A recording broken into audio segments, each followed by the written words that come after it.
വെച്ച് പിടിയിലായ സാദിഖ് ഭാഷയുടെ കൂടുതൽ വിവരങ്ങൾ പുറത്തുവിട്ട് പോലീസ്. സാദിഖ് ഭാഷ എന്ന തീവ്രവാദിയുടെ വേരുകൾ അതിശക്തമാണ്.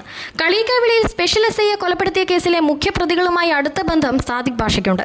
ഖിലാഫത്ത് party of India, Khilafat front of India, intellectual student of India എന്നീ സംഘടനകളുടെ പേരിലായിരുന്നു സാദിഖ് ഭാഷയുടെ ഇടപെടലുകൾ.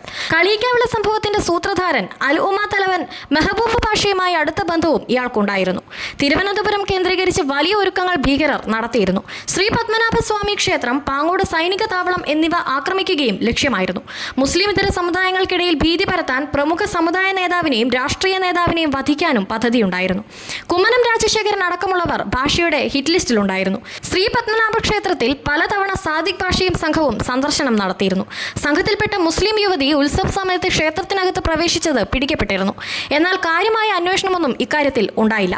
കേരളത്തിന്റെ തലസ്ഥാനം ഭീകരരുടെ ലക്ഷ്യസ്ഥാനവും സുരക്ഷിത കേന്ദ്രവുമാണെന്നതിന് കൂടുതൽ തെളിവ് നൽകുന്നതാണ് കഴിഞ്ഞ ദിവസം മുന്നിലും പിന്നിലും പോലീസ് സ്റ്റിക്കർ ഒട്ടിച്ച കാറിൽ തമിഴ്നാട്ടിൽ നിന്ന് വന്ന സംഘം വട്ടിയൂർക്കാവിൽ അറസ്റ്റിലായ സംഭവം.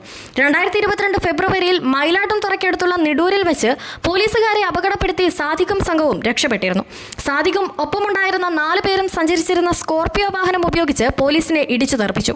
പിന്നീട് തമിഴ്നാട് പോലീസിന്റെ പിടിയിലായ സാദിഖ് ഭാഷ ജയിലിലായി. IS-ന് വേണ്ടി ധനസമാഹരണം നടത്തിയെന്ന കേസിൽ NIA 7 സംസ്ഥാനങ്ങളിലെ 13 കേന്ദ്രങ്ങളിൽ തിരച്ചിൽ നടത്തിയപ്പോൾ സാദിഖ് ഭാഷ താമസിച്ചിരുന്ന വട്ടിയൂർക്കാവിലെ വീടും ഉൾപ്പെട്ടിരുന്നു. വട്ടിയൂർക്കാവ് തോപ്പുമുടിയിലെ ഭാര്യാഗൃഹത്തിൽ നടത്തിയ റെയ്ഡിൽ ഇലക്ട്രോണിക് ഉപകരണങ്ങൾ, ഹാർഡ് ഡിസ്ക്, സിം എന്നിവ കണ്ടെടുത്തു. IS-ന് വേണ്ടി ഫണ്ട് സ്വരൂപിക്കുന്ന വിഘടനവാദ സംഘടനകൾ രൂപീകരിച്ച് റിക്രൂട്ടിംഗിൽ പങ്കാളിയാകുന്നു തുടങ്ങിയ കുറ്റങ്ങളാണ് സാദിഖ് ഭാഷയ്ക്ക് എതിരെയുള്ളത്. സാദിഖ് ഭാഷ ഇയാൾ നിരവധി തവണ തിരുവനന്തപുരത്ത് വന്നു പോവുകയും വട്ടിയൂർക്കാവിൽ രണ്ടാം ഭാര്യ സുനിത സുറുമയുടെ വീട്ടിൽ ഒളിവിൽ കഴിയുകയും ചെയ്തിരുന്നുവെന്നും വിവരങ്ങൾ ലഭിച്ചതിനെ തുടർന്നാണ് തമിഴ്നാട്ടിൽ നിന്നുള്ള NIA സംഘമെത്തി ഇവിടെ റെയ്ഡ് നടത്തിയത്. പോപ്പുലർ ഫ്രണ്ട്, STPI പോലുള്ള ഭീകര സംഘടനകൾക്ക് സംസ്ഥാനത്ത് ലഭിച്ചിരുന്ന രാഷ്ട്രീയ പരിഗണനയും ഭരണകൂട സംരക്ഷണവും ഇവർക്ക് സഹായകരവുമായി.